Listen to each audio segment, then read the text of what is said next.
बिहार के मुख्यमंत्री नीतीश कुमार के स्वास्थ्य को लेकर विपक्ष सवाल उठाता रहता है, लेकिन अगर आप देखें तो हर दिन नीतीश कुमार किसी न किसी योजना का शिलान्यास कर रहे होते हैं या फिर कार्य को देखने के लिए जा रहे होते हैं।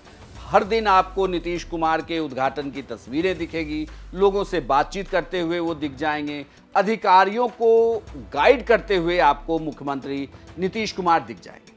लेकिन क्या नीतीश कुमार सच में उस तरीके से एक्टिव हैं? क्योंकि जब बिहार में विधानसभा चुनाव है और एनडीए का चेहरा ही नीतीश कुमार हैं, तो क्या नीतीश कुमार का एक्टिव रहना जरूरी है? दरअसल सी वोटर ने एक सर्वे किया है। सी वोटर ने सर्वे में एक सवाल पूछा है कि क्या सरकार के काम से कितने प्रतिशत लोग संतुष्ट हैं। तो जून में संतुष्ट का आंकड़ा 63% था, जुलाई में भी यह 63% ही था।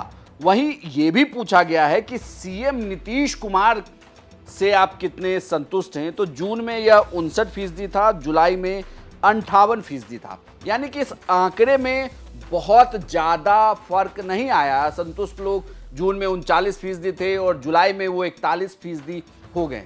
यानी कि नीतीश कुमार के काम से, या यूँ कहें कि नीतीश कुमार को लेकर या सरकार के काम से लोग बहुत नाराज नहीं हैं। लेकिन वहीं दूसरी ओर आप सीएम चेहरे के तौर पर पसंदीदा चेहरे की तरफ देखें तो उसमें नीतीश कुमार अपने आंकड़े पर बने तो हुए हैं, लेकिन हर महीने वो थोड़े थोड़े कम हो रहे हैं। जो नीतीश कुमार कभी नंबर 2 पर हुआ करते थे वो अब नंबर 3 पर है। प्रशांत किशोर उनसे आगे निकल गए, जबकि तेजस्वी यादव अभी भी नंबर 1 बने हुए।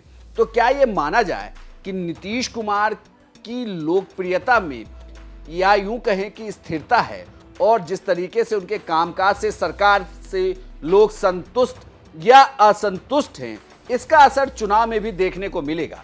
सी वोटर के फाउंडर यशवंत देशमुख से इस पूरे आंकड़े को आप समझिए कि ये आंकड़े कहते क्या है। चीफ मिनिस्टर लगभग पब्लिक स्पेस से बाहर हो गए अपने स्वास्थ्य के कारण, बाकी चीज़ों के कारण। और मुझे लगता है कि बहुत, अगर आप मुख्यमंत्री से के कामकाज से अगर आप संतोष वाला ट्रैकर देखेंगे तो मुख्यमंत्री से नाराज़गी नहीं है कोई बहुत ज़्यादा। उनके नंबर इसलिए कम हो रहे हैं ओवरऑल क्योंकि लोग उनको देख ही नहीं पा रहे हैं एक्शन में। वो एक कारण हो सकता है, ऊब दूसरी वजह हो सकती है। और थोड़ा थोड़ा सा मुझे लग रहा है जैसे उड़ीसा वाली स्थिति हो रही है, जो नवीन बाबू बहुत पॉपुलर होकर भी स्वास्थ्य कारणों से पब्लिक लाइफ में एक्टिव नहीं हो पा रहे थे, और उसका खामियाजा वहाँ पर देखिए उठाना पड़ गया बीजू जनता दल को।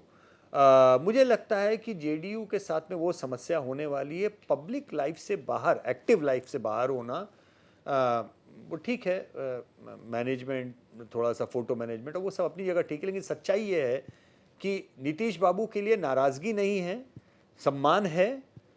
उनके कामकाज को लोगों ने अच्छा ही मोटे तौर पे आंका है, लेकिन उनकी अनुपस्थिति लोगों को अब व्यवस्थित रूप से खल रही है, दिख रही है।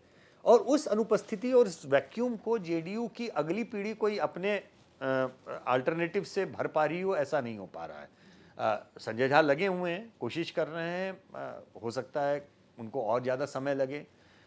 यहाँ पे ललन सिंह का नाम उसमें भरने की कोशिश है, लेकिन मुझे अभी फ़िलहाल उस तरीके का वैक्यूम भरता हुआ मामला उस तरीके से दिख नहीं रहा है।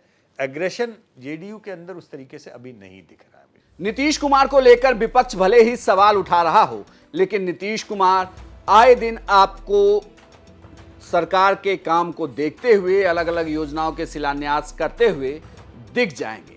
लेकिन क्या बिहार विधानसभा चुनाव के दौरान नीतीश कुमार रैलियां भी करेंगे, रैलियों को भी संबोधित करें? क्योंकि पिछले विधानसभा चुनाव को अगर आप देखें तो उस चुनाव में वो लगातार रैलियां कर रहे थे, बल्कि एक्टिव तौर पर रैलियों में पार्टिसिपेशन थी उनकी। इस बार उनके स्वास्थ्य को लेकर विपक्ष सवाल उठा रहा है, तो देखना होगा कि नीतीश कुमार कितनी रैलियां करते हैं। और जिस तरीके से बार बार यह भी सवाल उठता है कि भले ही उनकी अगुवाई में एनडीए चुनाव लड़ जाए, लेकिन सीएम वो बनेंगे नहीं। चुनाव के बाद सीएम कोई और हो सकता है।